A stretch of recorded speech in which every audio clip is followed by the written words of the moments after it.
Assalamualaikum warahmatullahi wabarakatuh. Alhamdulillahi rabbil alamin wa bihi nasta'in wa ala umuri dunya waddin. Walhamdulillahilladzi khalaqa 'abdah wa khairu ummatin akhrajahu ummatan wasatan ja'alah. Walhamdulillahilladzi hadana li hadza wa ma kunna linahtadiya laula an hadana Allah. Innal hamdalillah nahmaduhu wa nasta'inuhu wa nastaghfiruh wa na'udzu billahi min syururi anfusina wa min sayyiati a'malina. Man yahdihillahu fala mudilla lahu wa man yudlilhu fala hadiyalah. Asyhadu an la ilaha illallah wa asyhadu anna Muhammadan 'abduhu wa nabiyyuhu wa rasuluhu la nabiyya ba'dah. Wassalatu wassalamu ala al-mauludil yatim wa syabil amin khatamil anbiya'i wal mursalin Sayyidina Muhammadin sallallahu alaihi wasallam wa ala alihi wa man tabi'ahu ila yaumiddin, amma ba'du. Bapak Ibu yang dirahmati Allah Subhanahu wa taala, hamdan wa syukran wa thanaan hanya bagi Allah Subhanahu wa taala semata. Puja dan puji hanya bagi Rabb Izzati Allah yang telah memberikan kita berbagai karunia dan kenikmatan.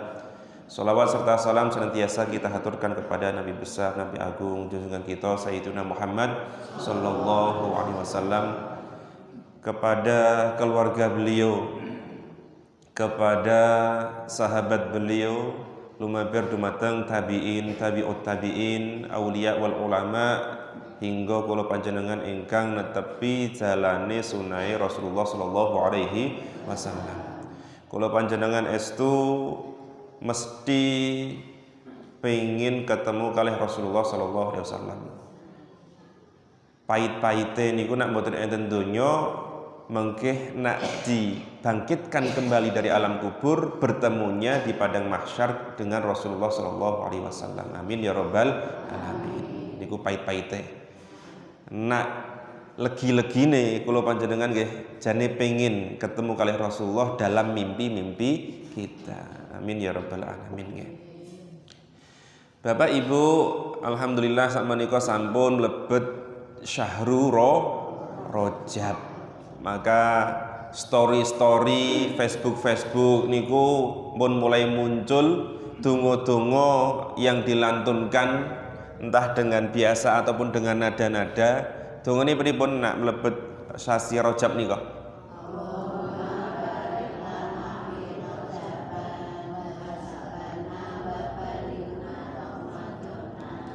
Kok suaranya kaya orang nggon Facebook ae. Facebook ae lembut indah ora neng kaya lagu-lagune ya.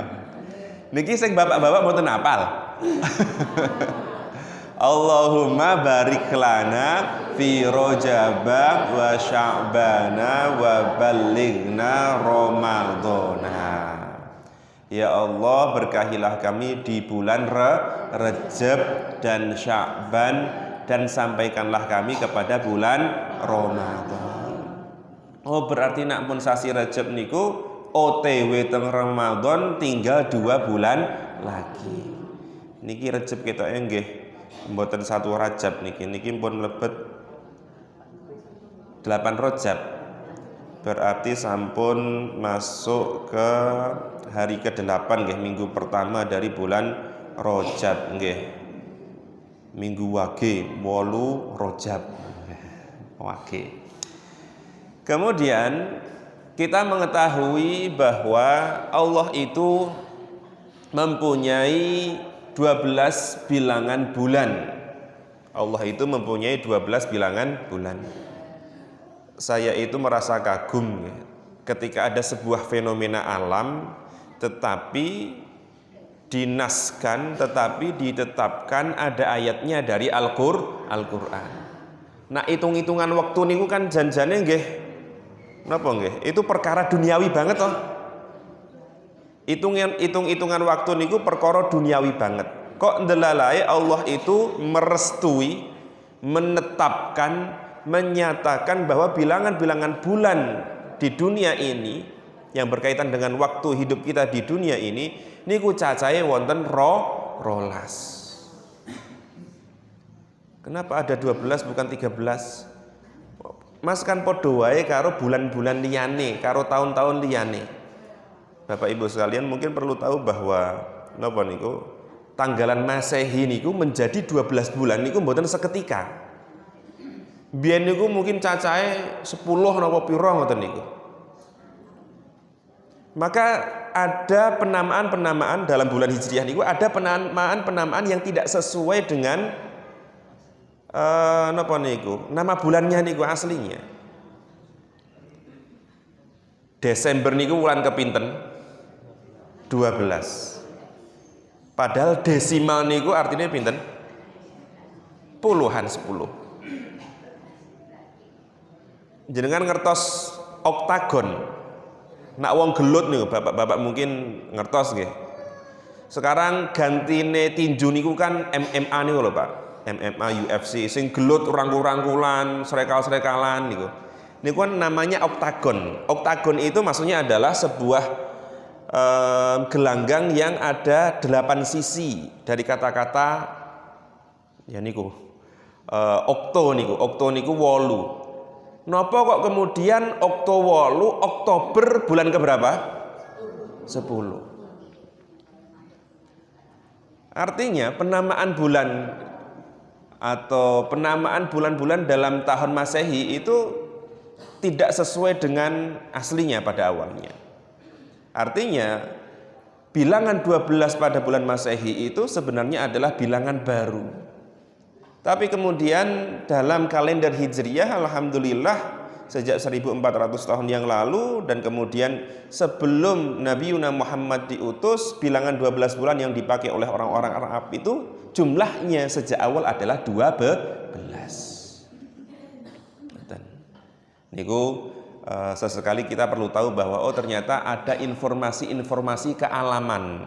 Enten wangsit-wangsit kealaman. Pengetahuan-pengetahuan tentang alam yang Allah sajikan di dalam Al-Qur'an.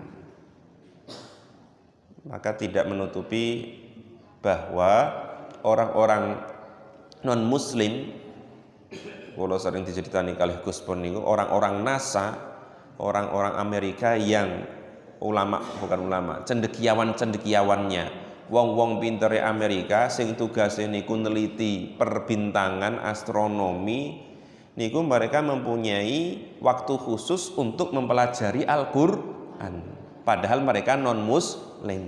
Fungsinya apa? Fungsinya nggih menika goleki informasi-informasi kealaman sing termaktub di dalam Al-Qur'an. Jadi kitab suci ini jenengan niku kondang mukjizat. Percaya napa mboten? Diwaca napa mboten? Kalau sing odot ya sing one day one juice insyaallah nggih rada kerep, rada sering, rada rajin. Nah, kembali ke tadi tentang bulan Rejab niku nggih menika bulan yang disucikan. Dari 12 bulan Allah ciptakan itu diambil 4 bulan mulia yang biasanya diistilahkan dengan Arba'atun Hurum atau Ashhur al-Hurum atau Syahrul Haram, bulan-bulan yang mulia. Bulan mulia niku ada 4, 3-nya itu berurutan, 1-nya niku nyempil. Nak sing suro niku sing niki, sing Muharram. Nggih. Dzulqa'dah, Dzulhijjah, Muharram niku termasuk sing urutan. Sing mboten urut nggih menika Rejab. Karena kan urutannya ngeten. Bulan sekarang niku Rejab, bar Rejab napa? Sya'ban. Napa? Oh iya deh, kula kalah nak babar nonton niku kula kalah.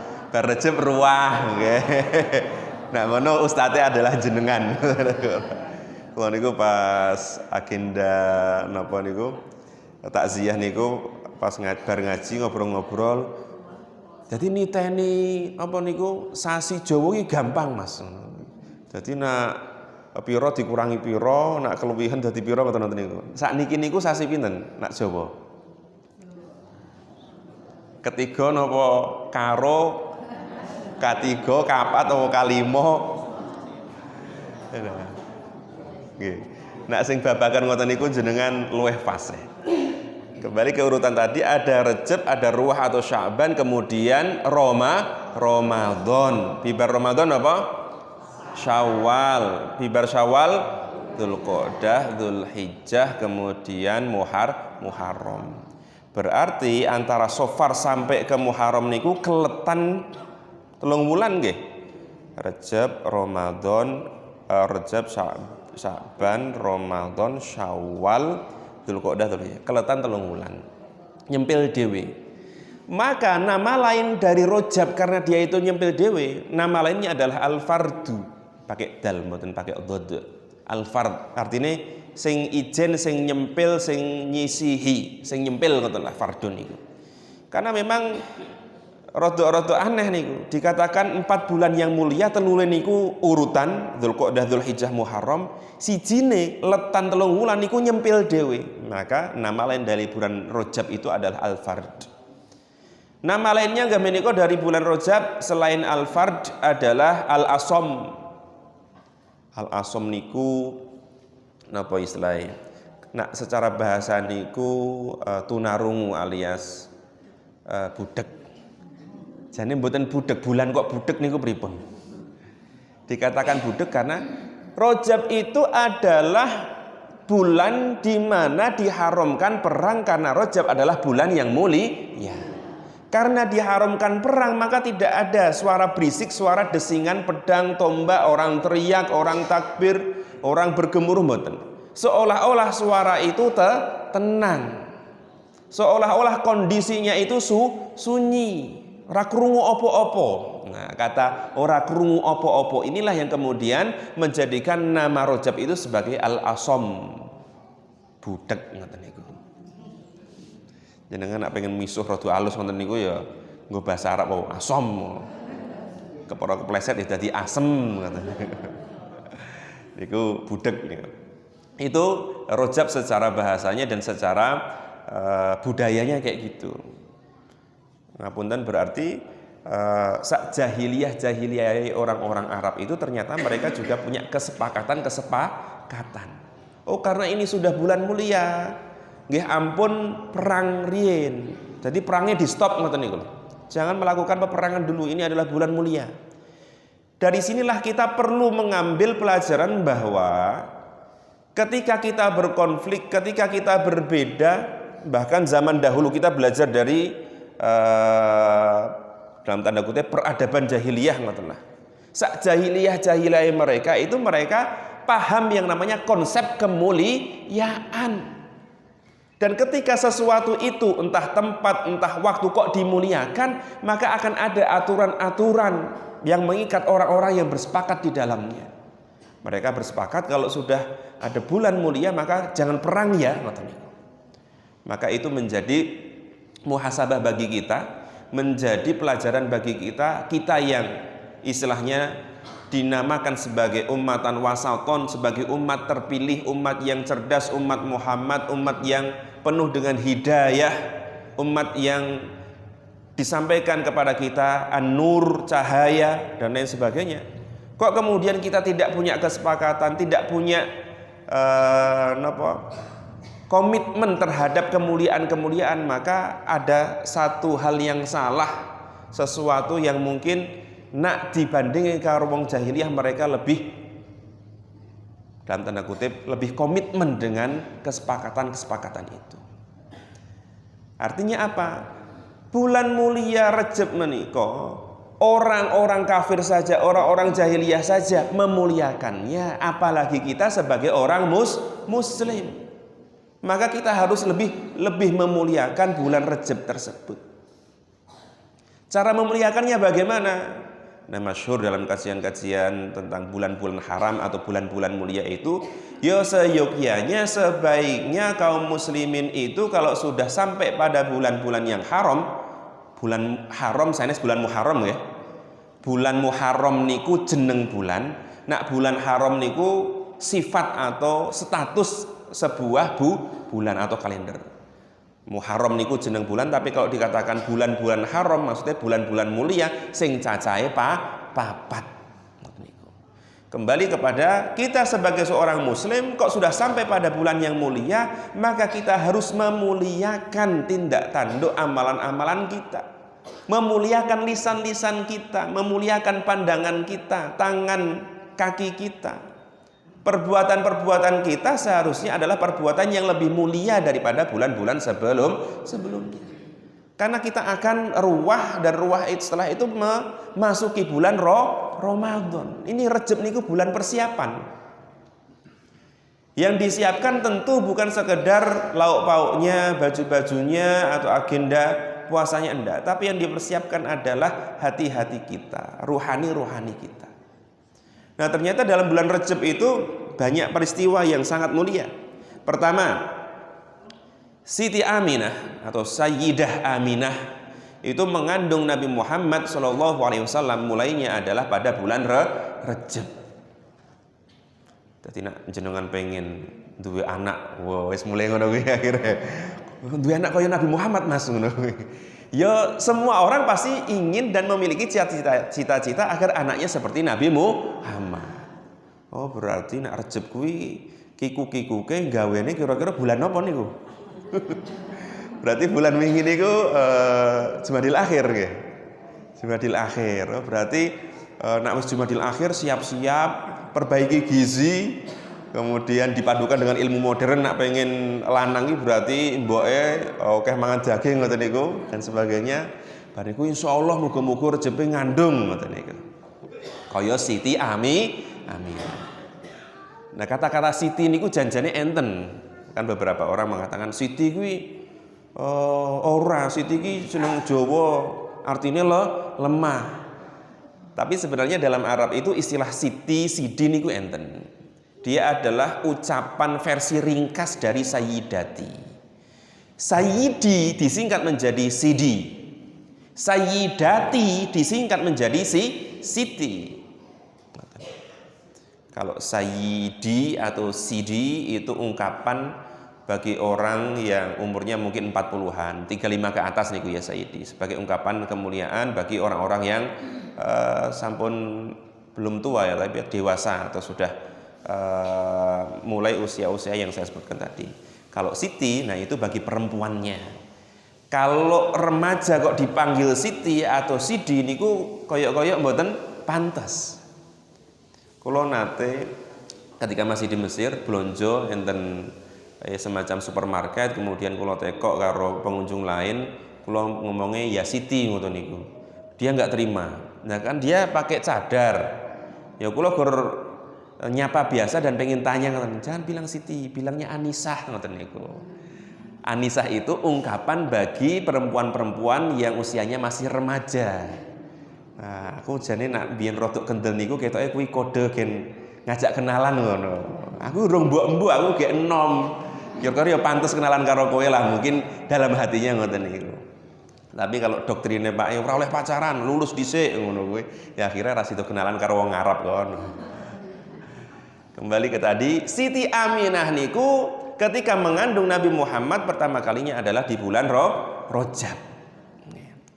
Kemudian yang kedua, terjadinya peristiwa agung yang kemudian nanti akan dirayakan oleh kaum muslimin nggih menika peristiwa Isra wal Mi'raj. Isra Mi'raj. Isra'un, asra yusri atau perjalanan malam, atau Nabi Muhammad diperjalankan malam hari dari Masjidil Haram ke Masjidil Aqsa alladzi barakna haulahu, ke Masjidil Aqsa niku Isra atau perjalanan malam. Kalau Mi'raj dari kata-kata aroja nggih menika munggah. Oh, Mi'raj berarti perjalanan dari bumi ke Sidratul Muntaha. Isra niku perjalanan darat, Mi'raj niku perjalanan ke langit atau ke atas atau ke Sidratul Muntaha. Nah niku terjadi di bulan Rajab. Termasuk kemudian karena ada Isra Mi'raj, maka kita sama-sama mengetahui Isra Mi'raj niku sing paling penting niku pesene saking Allah dumateng Nabi Muhammad, pesen tentang apa? Syariat tentang apa? Syariat tentang salat. Yeah. Artinya di bulan Rajab inilah syariat sholat itu diwajibkan kepada kaum muslimin dengan versi yang 5 kali dalam sehari. Kalau tambah ke versi 5 kali dalam sehari karena janjane syariat sholat niku sudah disampaikan, diwahyukan kepada nabi-nabi sebelum Nabi Muhammad. Jadi memuliakan Ka'bah, berkorban, kemudian zakat, sholat itu sebenarnya adalah syariat-syariat bahkan dia itu diwajibkan sebelum eranya Nabi Muhammad SAW. Tur gandeng Nabi niku beda, maka syarat rukune alias ketentuan fikih nggih melu beda. Ngoten niku. Kemudian yang keempat ada perang Tabuk. Perang Tabuk itu termasuk perang yang akhir-akhir Rasulullah niku. Perang Tabuk itu adalah perang yang terakhir Rasulullah pimpin, karena terjadi pada tanggal 10 Rajab tahun 9 Hijriah. Itu perang Tabuk. Perang yang bisa dibilang sangat menguras tenaganya kaum muslimin. Perang yang kondisinya ketika itu paceklik. Perang yang kondisinya kaum muslimin ketika itu mboten gadah modal sing akeh. Jadi gur menang semangat ngoten niku. Nek cara Indonesia ya gur modal bambu runcing karo gaplek, karo telo, jagung seadanya. Dan lebih parah, bahkan di buku-buku sejarah perang Tabuk itu beberapa prajurit kadang berbagi satu kurma untuk 2 orang. Dan bahkan mereka makan daun-daunan. Makan daun-daunan. Ya ampun, bayangke daun apa Mas, masuk daun kurma ketoke mboten lah. Ya daun sing kira-kira layak dikonsumsi ngoten niku.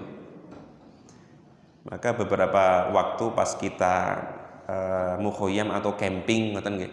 Itu pas kapan niku kula nate nderek camping enten Kebumen.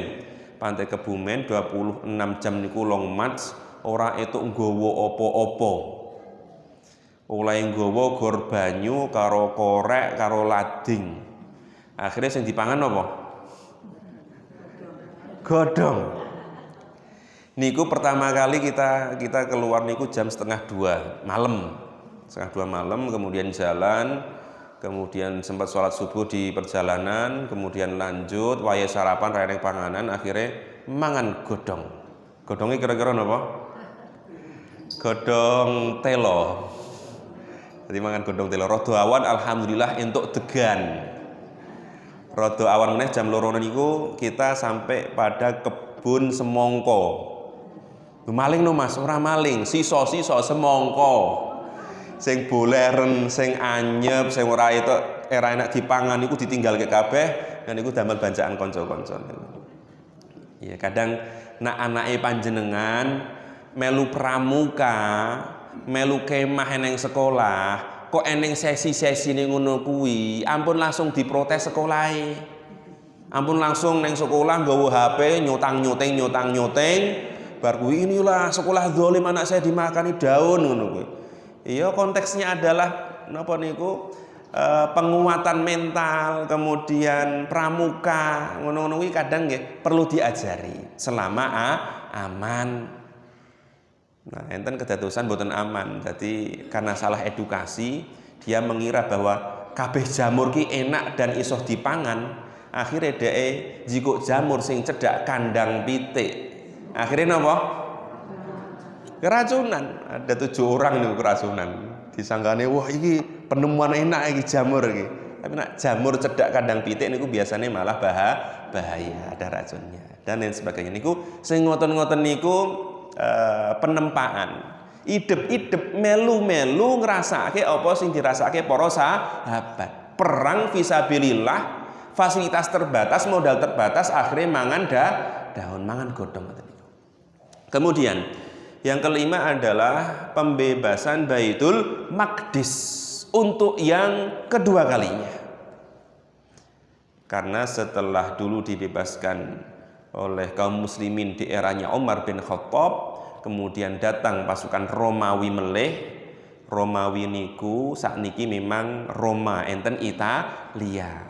Tapi nak Romawi mbiyen jangkauan luasnya itu sampai di negara Turki niku mbiyen Romawi. Suriah niku mbiyen Romawi. Mesir niku mbiyen Romawi.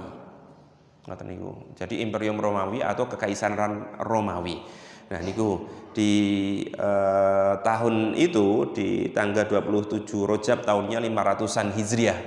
Berarti sekitar 100 tahun yang lalu Baitul Maqdis itu dikuasai kaum muslimin dari penjajahan orang-orang Romawi. Dan itu terjadi pada bulan Rajab. Yang keenam adalah wafatnya Imam Syafi'i. Imam Syafi'i niku wafat di bulan Rajab. Wafatnya enten negara pundi? Wafatnya enten negara Mesir. Wafatnya di negara Mesir, kotanya nama Sayyidah Aisyah. Jadi jeneng kutha enten Mesir niku kadang menggunakan nama-nama sahabat. Enten kota namanya Sayyidah Aisyah, Sayyidah Zainab, ngoten niku. Nah, beliau dimakamkan di Sayyidah Aisyah. Niku sangare ngeten. Jadi kalau biasanya komplek tempat ulama, rumah ulama, dan kemudian komplek kuburan ulama. Nah, Imam Syafi'i ini memang kuburannya itu berdekatan dengan masjid. Masjidnya itu yang menaungi banyak lokasi, dan ujung masjid itu ada kubahnya. Di atas kubah biasanya enten apa? Enten logo apa? Bulan sabit atau bintang. Tapi dalam konteks kubahnya Masjid Imam Syafi'i mboten. Di atasnya bukan bulan sabit, bukan bintang, tetapi apa? Bahtera alias kapal. Ini kok nyeleneh men iki. Masjid model opo iki gitu. Sangat unik karena di mana-mana entah Timur Tengah ataupun Jawa sekalipun atau Asia Tenggara sing muslim masjid niku dhuwure bulan sabit. Kenapa kemudian di atas kubahnya Imam Syafi'i bukan bulan sabit tapi malah bahtera alias kapal? Ini menunjukkan simbol bahwa nak kapal niku berlayarnya di mana, Bu? Di lautan. Menunjukkan bahwa yang di bawah itu alias Imam Syafi'i itu adalah lautan ilmu. Sampai ngoten niku mereka membuat simbol ilmunya Imam Syafi'i. Niku ming simbol. Nak simbol niku ampun dimaknai secara hakiki. Nak kabeh-kabeh dimaknai secara hakiki, jenengan mengkeh akan mudah menyalah-nyalahkan. Lu berarti Imam Syafi'i dianggap ilmu niki sak samudra. Ora trimo sak samudra, pitung samudra. Wah, berarti mengklaim Imam Syafi'i lebih mulia daripada Nabi Khidir. Nabi Khidir padahal luweh alim tinimbang Nabi Musa. Itu bahasa simbol. Termasuk pas kapan itu kami ada acara di Bandungan, ada yang tanya, bagaimana mengucapkan anta syamsun anta badrun kepada Nabi Muhammad. Karena apa? Dia terjebak memaknainya secara tekstual. Maksud Nabi Muhammad dikatakan seperti matahari, seperti rembulan. Entah itu nanti akan menjadikan kayak mengkultuskan atau mungkin malah ngelek-ngelek. Maksud Nabi dianggap kayak bulan ki pada nak dimat-matke tenanan niku belong-belong ora rata, ora eneng sinare to. Bulan niku gor napa memantulkan cahaya. Itu kalau seandainya kita memahami teks-teks itu secara tekstual, secara apa adanya. Padahal itu adalah puisi alias sastra. Dan itu sudah disampaikan sejak zaman Nabi sendiri. Ketika Nabi sampai ke Madinah, sahabat-sahabat Muhajirin dan Ansor, mereka menyambut Kanjeng Nabi dengan mengatakan tola'al badru alaina. Yang dimaksud badrun niku sinten? Nabi Muhammad Shallallahu Alaihi Wasallam. Toh juga ungkapan itu langgeng-langgeng saja, tidak dilarang oleh Nabi Muhammad, tidak dilarang oleh para sahabat ataupun ulama-ulama setelahnya. Sama. Simbolisasi tadi ya maknanya sebagai simbol saja. Simbol niku majas. Bukan lantas kemudian oh berarti Imam Syafi'i ini paling pinter sak donya. Ya enggak juga. Ada imam-imam madhab lainnya yang juga alim dan juga pintar.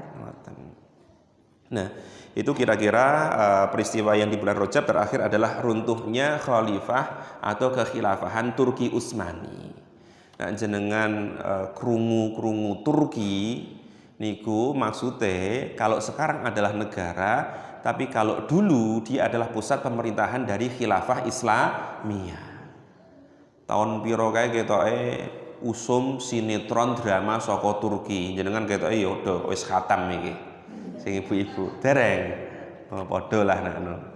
Itu kalau nggak salah menceritakan tentang kekaisaran Khalifah Sulaiman Al-Qanuni. Sulaiman Al-Qanuni itu salah satu raja dari kekaisaran Turki Utsmani, kekhilafahan Turki Utsmani yang termasuk khalifah paling jos ibaratnya ngono lah. Khalifah yang menjadikan Turki Utsmani itu maju, banyak peradaban-peradaban, banyak kemajuan-kemajuan. Itu Sulaiman Al-Qanuni. Nah, tahun 1924 kekhilafahan Turki Utsmani itu gugur atau runtuh. Nah, bersamaan di bulan Rajab.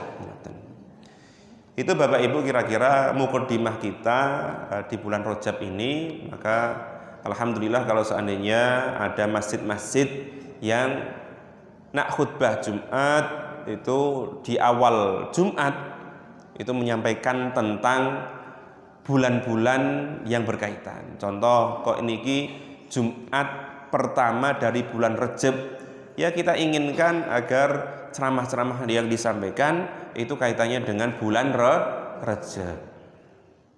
Bulan Rajab, oh itu artinya tadi kadang dikatakan sebagai fardun asomun, kemudian dia masuk kategori bulan yang arbaatun hurum, bulan-bulan yang mulia.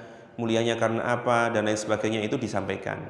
Mengkeh nak bon ruwah, nak bon Sya'ban, yo kira-kira pembahasan Jumat pertama, khutbah Jumat pertama itu menyampaikan tentang kaitannya bulan Sya'ban atau ruwah dan seterusnya. Kemudian Bapak Ibu sekalian, insya Allah di pagi hari ini kita juga ingin berbela sungkawa, berbela rasa, bersolidaritas terhadap kaum muslimin yang ada di Sumatera. Dan nopo? Sumatera dan nopo? Dan Kalimantan Selatan. Sing kula napa nggih? Sing kula bayangke niku ternyata nggih kedaten. Kalau kemarin Sumatera seperti itu, sekarang di beberapa kota Kalimantan Selatan juga diterjang banjir. Konteksnya sama. Karena apa? Kalimantan hutane wis gundul. Mungkin pernah saya sampaikan kemarin saya ke Kalimantan selama 1 minggu itu menemukan ya beberapa wilayah-wilayah hutan sudah menjadi tambang sami mawon. Sumatera wis banjir, Kalimantan wis banjir, Papua ya muga-muga ojo karena sudah ditarget untuk menjadi kebun sawit juga nih. Saya ingin menyampaikan ngeten. Muslim niku mboten mung dikon ngibadah mahdhah mawon. Muslim niku tugase mboten mung diken salat, ngaji, poso, zakat, haji mawon ndak. Bahwa kita mengenal auzubillahi minasyaitonirrajim bismillahirrahmanirrahim wa ma khalaqatul jinna wal insa illa liya'budun, dan tidak aku ciptakan jin dan manusia kecuali untuk beribadah. Loh Mas, berarti kon penciptaan manusia gor ngibadah. Nah ini kata-kata gor ngibadah niku kadang disalah persepsikan, disalah tafsirkan oleh kita. Ayate gor siji tok kuwi diceketem koyok-koyok reneng ayat liyane. Satu ayat itu pun kemudian disalah tafsirkan. Oh ngibadah. Oh ngibadah itu berarti sholat. Padahal ibadah itu ada istilahnya ibadah mahdhah sama ibadah ghairu mahdhah. Ada ibadah makulatil makna, ada ibadah ghairu makulatil makna. Ibadah mahdhah niku nak kula gampangake ngomong ibadah sing sifatnya ritualistik. Salat, poso, haji, zakat niku ritual. Ibadah ghairu mahdhah itu maksudnya adalah nama lainnya ibadah kalau ghairu mahdhah justru artinya ibadah makulatul makna, ibadah sing logis. Ibadah sing logis, ibadah yang ada sisi logikanya atau pemikirannya. Pemikiran tentang apa? Tentang sosial, tentang alam dan sebagainya. Nah, selama ini kita terlanjur memahami ibadah niku gur ibadah mahdhah tok. Habis itu lebih mengkerucutkan lagi ibadah kuwi ya salat. Zikir kuwi kaya-kaya ora dihitung ibadah. Ya kur akhirnya mempeng salat tok, kemudian ibadah-ibadah lainnya tidak dipelajari, tidak diamalkan. Naudzubillahi min dzalik. Padahal selain wa ma khalaqtul jinna illa liya'budun tadi, itu ada ayat bahwa wa idz qala rabbuka lil malaikati inni ja'ilun fil ardi khalifah. Dan ingatlah ketika Tuhanmu menyampaikan wahyu, menyampaikan kalam firman-Nya kepada para malaikat. Allah ketika itu berpesan kepada malaikat, menyampaikan informasi kepada malaikat, inni ja'ilun fil ardi khalifah. Sesungguhnya aku akan menjadikan seorang khalifah, menjadikan sosok khalifah di atas muka bumi. Artinya adanya manusia ini sebenarnya selain tugasnya liya'buduni, tapi juga menjadi khalifatun fil ardi. Menjadi khalifah fil ardi. Konteksnya ketika itu adalah Allah ingin menciptakan Nabi Adam. Wa idz qala rabbuka lil malaikati inni ja'ilu fil ardi khalifah. Qalu ataj'alu fiha may yufsidu fiha wa yasfiku ad-dima' wa nahnu nusabbihu bihamdika wa nuqaddisu lak. Qala inni a'lamu ma la ta'lamun. Allah akan menciptakan sosok khalifah fil ardi, kemudian malaikat napa? Bertanya napa protes? Nah protes niku koyok-koyok malaikat kok protesan. Padahal malaikat itu tugasnya taat. Maka ya beberapa penceramah mungkin menyampaikannya protes ngoten niku. Cuma bahasa protes yang kita pahami ini kan koyok-koyok boten sopan, dan mustahil ini berlaku bagi malaikat. Yo katakan malaikat bertanya, karena memang malaikat itu tidak diciptakan dengan hawa nafsu, maka tidak ada nafsu menolak itu enggak. Dia hanya diciptakan dengan ketaatan. Tapi kok kemudian bertanya, ya inilah salah satu faedahnya.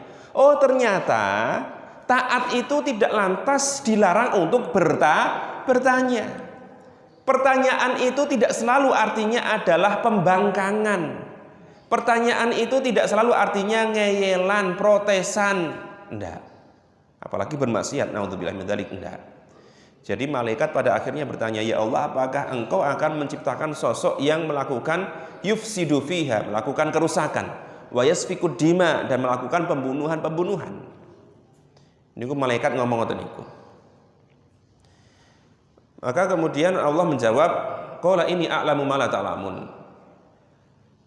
Allah niku jawabannya tidak mengiyakan tapi juga tidak menolak. Tidak menerima 100% tapi juga tidak menolak pertanyaan dari malaikat 100%. Karena malaikat tadi sebenarnya tidak sekedar bertanya, tapi kan rodok-rodok eneng asumsi nih toh. Rodok-rodok eneng perkiraan. Kayak penelitian ngoten lah. Allah niku belum menciptakan Adam alaihi salam, tapi malaikat sudah mengatakan, apakah engkau akan menciptakan khalifah fil ardi itu sosok yang melakukan kerusakan dan melakukan pembunuhan.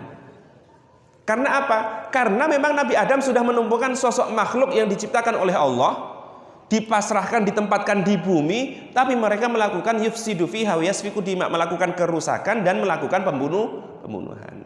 Sinten makhluk menika? Dinosaurus. Makhluknya adalah jin. Jin melakukan kerusakan. Karena ada riwayat yang menghuni bumi itu melakukan perusakan, yaitu jin, maka malaikat menyampaikan pertanyaan tadi. Dan kira-kira pertanyaan sekaligus pernyataan dan perkiraan malaikat bener napa mboten?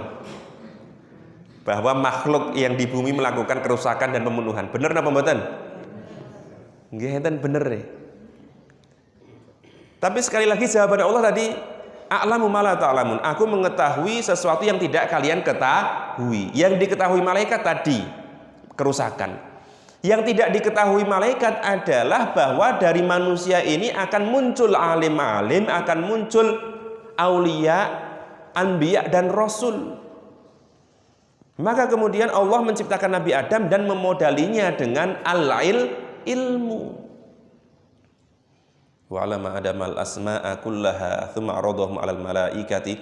Itu satu rentetan cerita di surat Al-Baqarah niku jenengan waca mengke artine, terjemahane ndak apa-apa. Baca terjemahannya. Yang intinya adalah ketika kakek moyang, nenek moyang kita arep tak sebut kakek moyang kok Adam gitu. Adam yo kakek sanes nenek toh.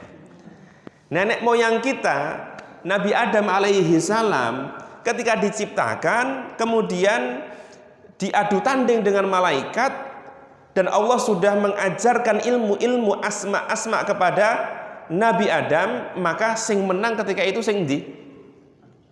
Nabi Adam napa malaikat? Nabi Adam. Jenengan mungkin rawani jawab niku goro-goro, wah Nabi Adam kan diusir Mas, diusir itu mesti salah. Karena kita hanya melihat satu sisi tok. Ya sejak saat itulah ada makhluk yang kemudian lebih mulia dari malaikat. Karena apa? Karena malaikat diperintahkan bersujud kepada Nabi Adam. Bayangkan malaikat sing kerjane taat terus dikon sujud karo makhluk anyaran. Makhluk anyaran sing eneng potensi berbuat kesalahan atau kerusakan. Kon sujud. Tapi kan konteksnya ketika itu bukan Nabi Adam enggak. Kenapa malaikat sampai diperintahkan bersujud kepada Nabi Adam? Karena dalam diri Nabi Adam itu ada ilmu-ilmu yang sudah diwariskan oleh Allah kepada Nabi Adam, yang diajarkan oleh Allah kepada Nabi Adam. Dari sini kita tahu bahwa derajat ilmu niku juga sangat tinggi.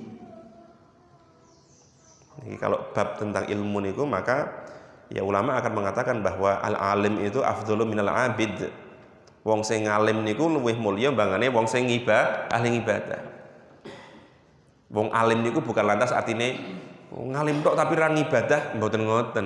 Jenenge ngalim niku ya mesti ngibadah.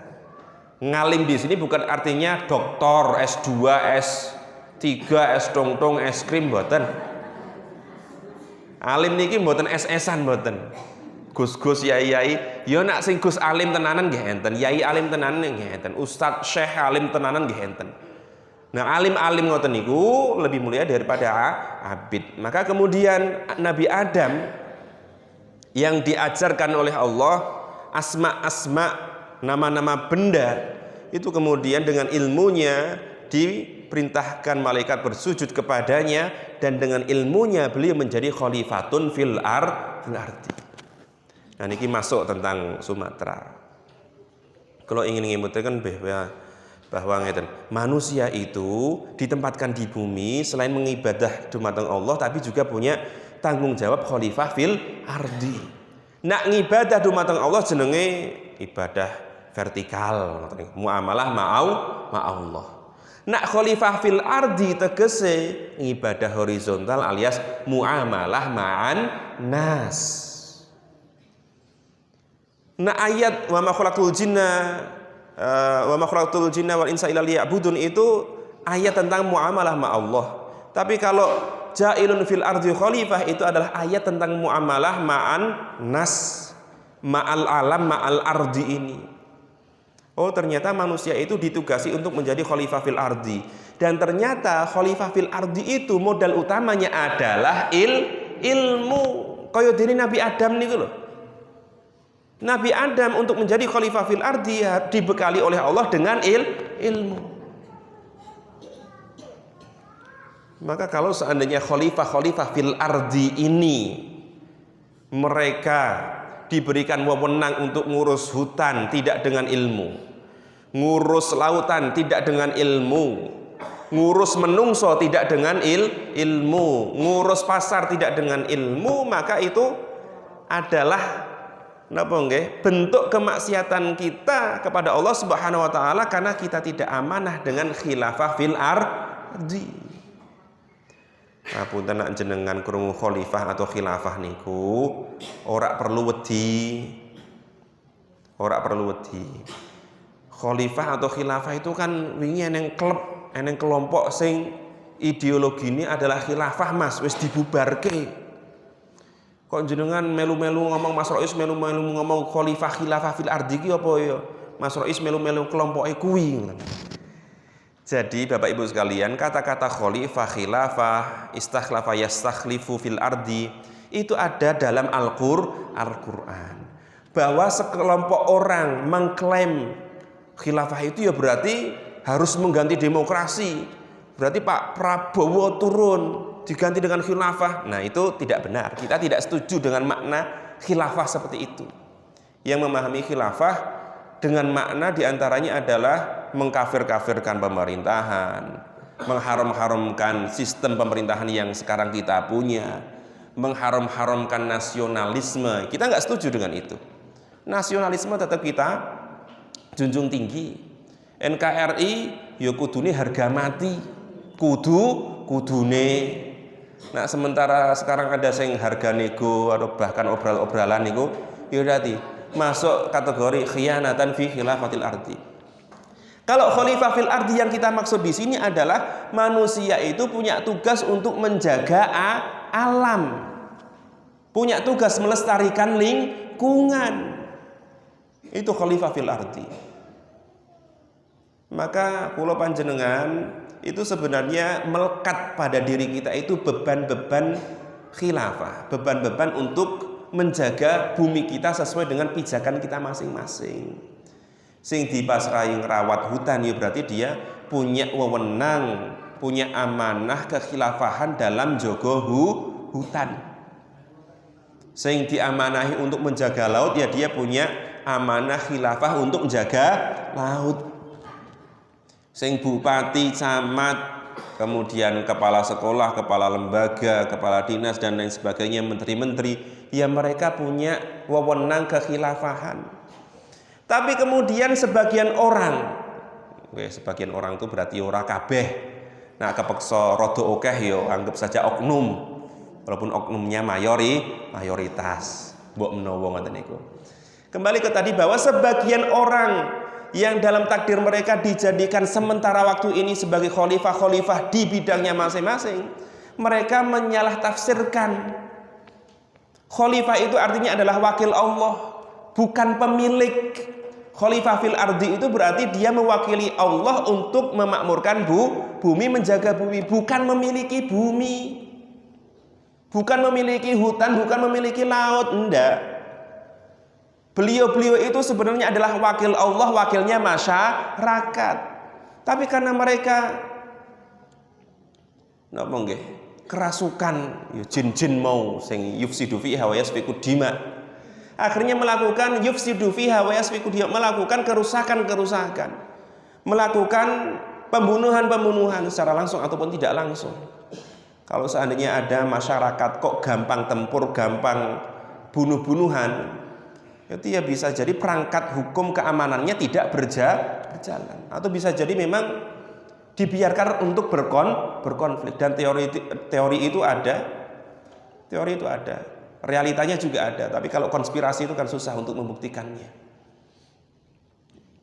Termasuk kemarin saya itu panjenengan sing dulu sempet silaturahim teng Jogokarian. Kemarin Ustadz Jazir kan meninggal dunia. Ngertos Ustadz Jazir nggih? Ustadz Jazir ya, kemarin ketika takmir masjid mriki, panitia Ahad pagi mriki silaturahim ke sana, mungkin tidak bertemu secara langsung dengan Ustadz Jazir. Ketemune malah Ustadz Salim Afillah. Momennya nggih jos, momen suro nggih Mbah niki. Suro. Mbah Kelani malah entuk pedang dawa apik kae kok. Dinobatkan sebagai peserta paling sepuh. Padahal aku sing ngincer. Saya itu malah Mbah Kelani. Nah, malam-malam, iya di malam itu panjenengan mungkin istirahat atau ngobrol di tempat lain. Saya kan teng angkringan, ngopi, jahe, ya mangan gorengan. Adalah Ustadz Jazir datang. Ustadz Jazir niku takmir masjid Jogokarian. Sing direkke ya Jogokarian ya Ustadz Jazir itu. Beliau termasuk juru bicaranya keraton, intinya orang dekat keraton lah.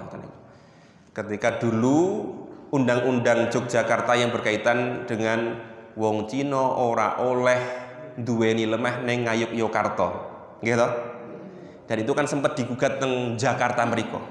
Utusan dari keraton untuk menerangkan kenapa terjadi keputusan undang-undang Ngayogyakarta seperti itu, yang diutus adalah Ustadz Jazir rahimahullah.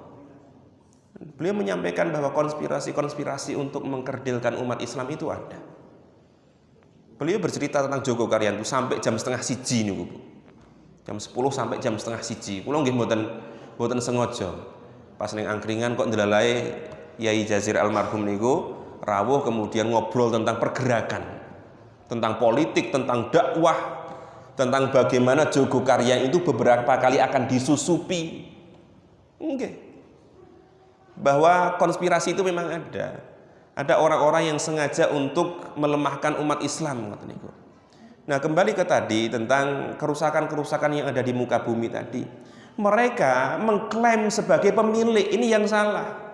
Akhirnya karena mereka mengklaim sebagai pemilik, akhirnya mereka melakukan segala sesuatu dalam jangkauannya, kekuasaannya, seolah-olah dia memiliki, berarti saya bebas untuk melakukan apa saja. Inilah yang salah. Dia itu bukan pemilik, kok dia itu wakil, kenapa kemudian melakukan sewenang-wenang? Jadi kembali ke tadi, bahwa manusia diamanahkan untuk menjadi khalifah fil ardi versi kondisi masing-masing. Nah, kalau seandainya orang-orang yang bertanggung jawab dalam hutan, laut, lingkungan ini adalah orang-orang yang diamanahi oleh Allah dan kemudian mereka berkhianat, ya tentu akan ada hisabnya. Dan tidak bisa sekedar minta maaf kemudian konferensi, tidak bisa. Kesalahan yang cukup dengan istighfar itu adalah kesalahan yang kaitannya dengan hak-hak Allah. Tapi kalau kesalahan yang kaitannya dengan lingkungan, dengan manusia, kejaba kudu minta maaf, tapi juga harus mengembalikan hak-hak yang sudah hilang dari manusia-manusia tersebut. Hak untuk tinggal, hak untuk hidup, hak untuk nyaman. Itu kalau seandainya banjir bandang 1000 pinten sing meninggal dunia. 1000 terakhir beberapa hari yang lalu sudah mencapai 1056. Ya perkara saiki mungkin saya tambah nggih. Beda kali tsunami nggih. Tsunami itu sering digambarkan, tsunami itu akses menuju ke korban itu gampang. Tapi kalau banjir ini memutus akses. Maksudnya kudune ning telatar niku gampang, tapi goro-goro sungainya mbludak kemudian apa niku jembatannya niku wis runtuh dan sebagainya, dadi jurang, akhirnya kudu muter ngoten niku. Bayangkan 3 kabupaten di 3 provinsi malah nggih. 3 provinsi sekian belas 60 kabupaten niku. Itu rusak gara-gara hutannya digunduli. Nah, sing ngeten-ngeten niki kita perlu kritis. Dan pembahasan seperti ini tidak perlu kemudian dicap oposisi, koalisi, ndak. Bahas kok yang kok teko politik itu ndak. Ini murni tentang lingkungan, tentang kemanusiaan, tentang khilafah fil ardi. Jangan apa-apa pembahasan kemudian dituduh menjadi oposisi koalisi, mboten. Ini sebuah kerusakan yang nyata Bapak Ibu sekalian. Yang kesalahannya bisa jadi memang dari masyarakat-masyarakat yang tidak teredukasi dengan baik. Sering saya contohkan, ternyata penyakit masyarakat modern itu sudah berpindah ke desa-desa. Sampah-sampah modern itu tidak dicermati, tidak direspon dengan pemikiran yang modern. Sampai tok modern, barangnya tok modern, pemikirannya masih belum modern. Sampah modern niku ya sampah plastik, pampers dan lain sebagainya. Ya guru asal diguai ngoten niku. Nak cara mbiyen besek di gua niku mungkin dadi rabuk. Intil di gua dadi rabuk. Tapi nak plastik di gua dadi penyakit. Nyebabke banjir. Maka rutinitas saya itu kan ke Klaten. Nak lewat daerah sawit niku kula ya seneng tapi rodok merinding. Senengnya gara-gara apa? Mereka masyarakat itu sadar menjaga kalen-kalen cilik, mboten sungai loh, kalen. Ya ada kalen, ada sungai. Di beberapa titik kalen sungai niku tertulis, jangan salahkan warga kalau seandainya dibacok dan didenda 1 juta apabila jenengan buang sampah di sini. Kata-katanya jangan salahkan warga kalau dibacok ngono lho. Saya kira mereka, saya yakinlah husnudzon, mereka nggak akan bunuh bacok tenanan itu enggak.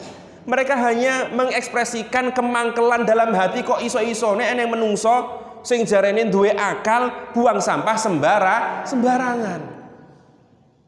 Itu termasuk budaya yang bertentangan dengan alam, bertentangan dengan agama, Bapak Ibu sekalian. Jadi sing modern ampun barang itu, tapi berpikir modernnya juga harus dilatih. Oh ternyata untuk mengelola limbah Pampers itu gelnya bisa dipisahkan dulu.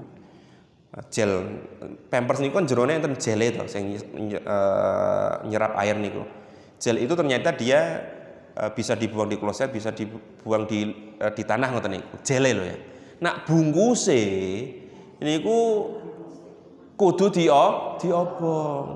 Sayangi wong Jawa duwe pemikiran sesuatu yang melekat pada badan anak kok diobong engko bokonge kobong panas sumeden nggih. Sumeden bar kuwi korengan. Mistis-mistis seperti ini Bapak Ibu sekalian, sebuah mitologi atau mistisisme alias napa ya rungon-rungon ngene iki lah. Mistisisme kok kemudian malah ngerusak lingkungan. Sing salah niku mistisnya mboten lingkungan. Maksudnya gara-gara kita takut membakar sampah tadi, kemudian milih dibuangi neng sungai kuwi, sing berhak marah itu justru jin-jin sing neng sungai mau. Yang berhak marah itu justru makhluk-makhluk yang ada di sungai. Artinya ngapunten nggih. Kita punya ilmu titen itu ketika nggak bertentangan dengan syariat nggak masalah. Ilmu titen itu kan ya mungkin ilmu alam sing delalai urung mlebu ning pelajaran biologi atau fisika. Kalau sering nyontohke nek aneh gagak, oh mesti aneh wong mati. Ya mungkin secara kealamannya memang ada karena mungkin loh ya kalau nggih mboten ngertos. Mungkin gagak niku penciuman bangkainya niku sangat tajam. Jadi nek eneng wong urung mati 100%, matine nembe 70%, niku gagake wis OTW ngono ibaratnya.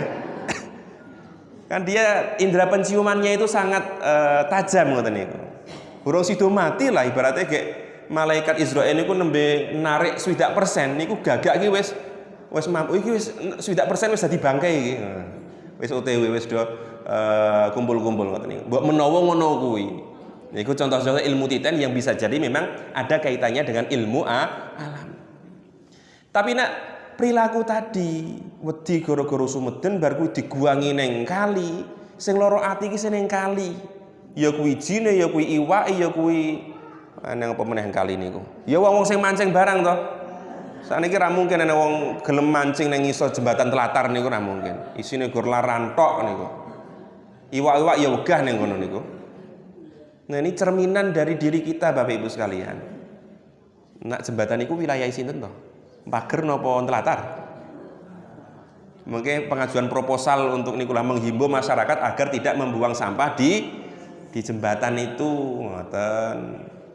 Nah daerah Klaten, daerah Jantin niku luwih sae. Ponggok dan sebagainya karena mereka hidup dari air. Akhirnya beberapa napa niku jembatan niku dipageri ngoten niku. Iya kudune nek Gus Bah ngendikane penjara apa pager niku kudune cukup dengan hati kita masing-masing. Nak kokean bangun penjara, kokean bangun pager niku kokean ragat. Tapi kalau penjaranya itu adalah hati, rasa malu, kesadaran akan kebersihan, kesadaran akan khilafah fil ardi, yaitu kudune ora perlu penjara, ora perlu pager-pager niku, cukup dengan kesadaran.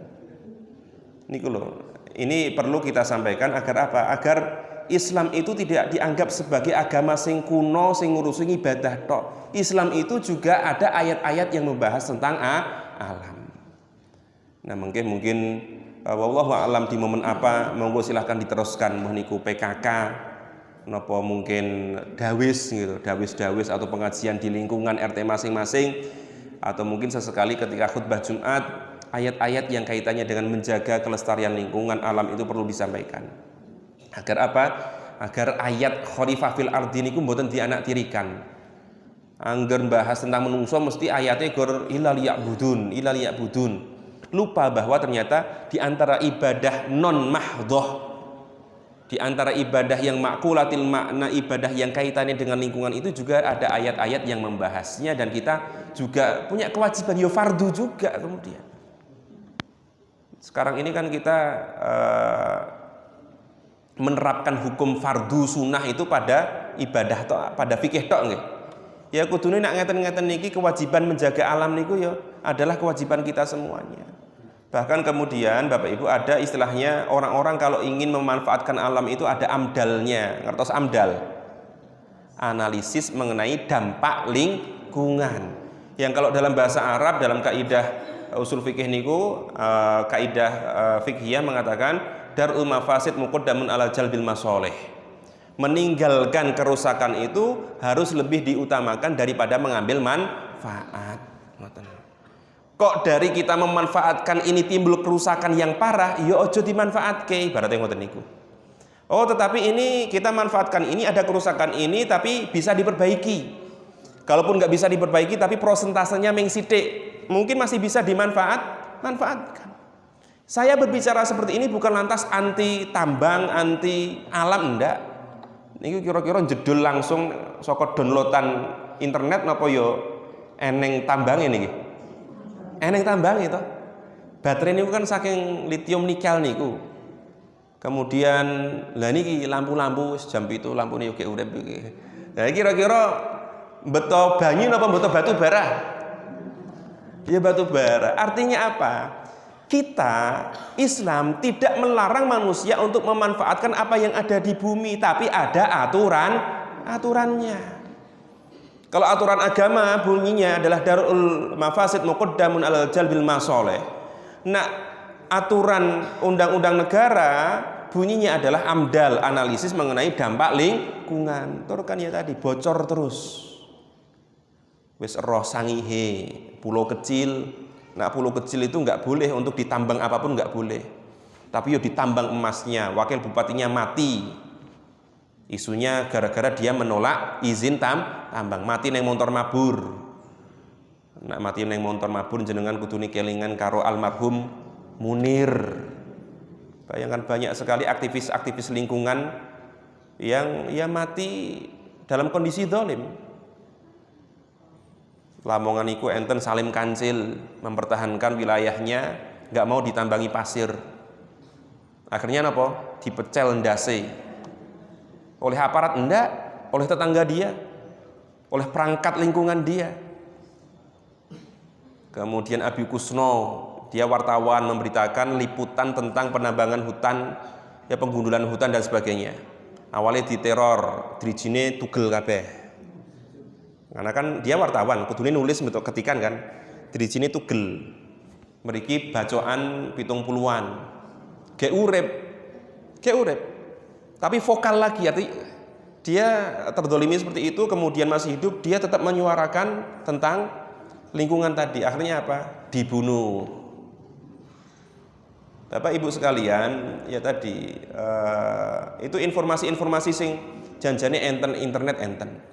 Tapi sementara ini belum menjadi kesadaran lingkungan kita bahwa ternyata premanisme itu tidak selalu berdasi. Maka kalau seandainya di lingkungan kita ada bibit-bibit seperti itu, ya harus dilawan. Sarawingi enten Surabaya, nenek-nenek terusir dengan paksa, ditokke omahe langsung di bulldozer diratakan.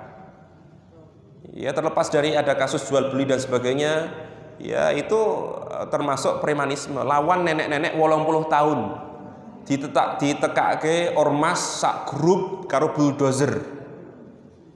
Nah, sehingga ngoten-ngoten niku perlu kita jaga agar tidak muncul di kota kita tercinta Kaliwungu, khususon di wilayah kita masing-masing. Ya kita ingin alamnya tetap bermanfaat nggih. Kita pengen alamnya bermanfaat, tapi tentu ada aturannya. Masyarakat kita beraktivitas, tapi aktivitas ekonomi, politik, kemudian keagamaan, sosial, ya tetap kita menjunjung tinggi kedamaian, ketentraman. Aku lu qouli hadza wa syukru minni khalisu ala sismaikum. Dan kita berdoa kepada Allah Subhanahu wa taala agar korban-korban sahabat-sahabat kita yang berada di Sumatera itu diberikan pahala syahid fisabilillah. Karena dalilnya memang jelas, orang-orang yang meninggal karena terbakar, tertabrak, kemudian tergencet, termasuk juga yang tenggelam itu matinya adalah fisabilillah. Walaupun syahidnya masuk kategori syahid ukhrawi. Syahid ukhrawi niku pahala syahidnya itu di akhirat. Kalau di bumi dia tetap diperlakukan jenazahnya seperti biasanya. Ibu mengandung, melahirkan kok meninggal dunia, dia punya pahala syahid. Karena memang hadisnya seperti itu. Tapi tata cara pemulasaran jenazahnya ya tetap seperti jenazah pada umumnya. Ya tetap disolati, dikafani, dimandikan dan sebagainya. Kalau syahid fisabilillah kan enggak. Syahid fisabilillah dalam arti perang itu kan mboten dikafani. Ya disolati, dikuburke, yang kafannya adalah ya baju dia. Nah itu ada syahid ukhrawi, ada syahid dunyawi niku.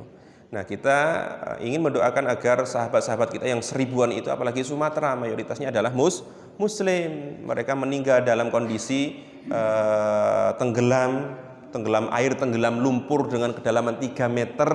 Maka kita berhusnudzon billah, mendoakan kepada Allah agar mereka meninggalnya adalah husnul khotimah.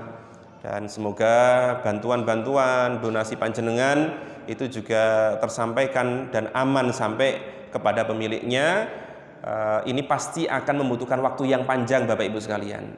Palestina, Sumatera itu membutuhkan waktu yang panjang untuk renovasi gedung, renovasi wilayah dan lain sebagainya. Oleh karena itu mewakili amil zakat, mewakili lembaga amil zakat, badan amil zakat dan lain sebagainya, maka kita ucapkan kepada panjenengan semuanya yang sudah berdonasi melalui pengajian Ahad pagi ini yang nanti akan disampaikan, aku lakum syukron jazilan, ajarakallahu fima a'taitum wa barakallahu fima abqaitum wa ja'alahu lakum tahuran, amin ya rabbal alamin.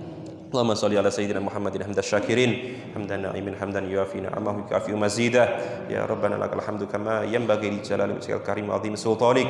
Allahumma ighfir lil muslimina wal muslimat wal mu'minina wal mu'minat al ahya'i minhum wal amwat. Rabbana ighfir lana dhunubana wa dhunuba walidina warham kama rabbana shigharan. Rabbana wazidna nashkura ni'mataka allati an'amta 'alaina wa ala walidina wa anna salihan tardahu wa dakhilna bi rahmatika fi ibadika sholihin. Rabbana dhalamna anfusana wa illam taghfir lana wa tarhamna lanakunanna minal khasirin. Allahumma ij'alil hayata ziyadatan lana fi kulli khair wa ij'alil mauta rahatan lana min kulli syarr. Allahumma khtimna min hadhihi dunya bi husnil khatimah wa la tahtimna minha illa bi husnil khatimah. Allahumma la tuzigh qulubana ba'da idh hadaitana wa hab lana min ladunka rahmah innaka antal wahhab. Ya muqallibal qulub tsabbit qulubana 'alal iman wal islam wal istiqamah. Allahumma arinal haqqa haqqan warzuqna tiba'ah wa arinal batila batilan warzuqna ijtinabah. Allahumma adfa'na al bala' wal waba'. Allahumma inna na'udzubika minal barasi wal junun wal judham wa sayyi'il asqam. Allahumma ighfir lahum warhamhum wa'fu anhum. Allahumma la tahrimna ajrahum wa la taftina ba'dahum waghfir lana wa lahum. Allahumma ij'al qabrahum rawdatan min riyadil jinan wa la taj'al qabrahum hufratan min hufarin niran. Allahumma innahum nazalu bika wa anta khairu manzulin bihim wa qad ji'na ilaika syufa'a lahum. Rabbana atina fid dunya hasanah wa fil akhirati hasanah wa qina adzaban nar. Subhana rabbika rabbil izzati amma yasifun wa salamun alal mursalin walhamdulillahi rabbil alamin.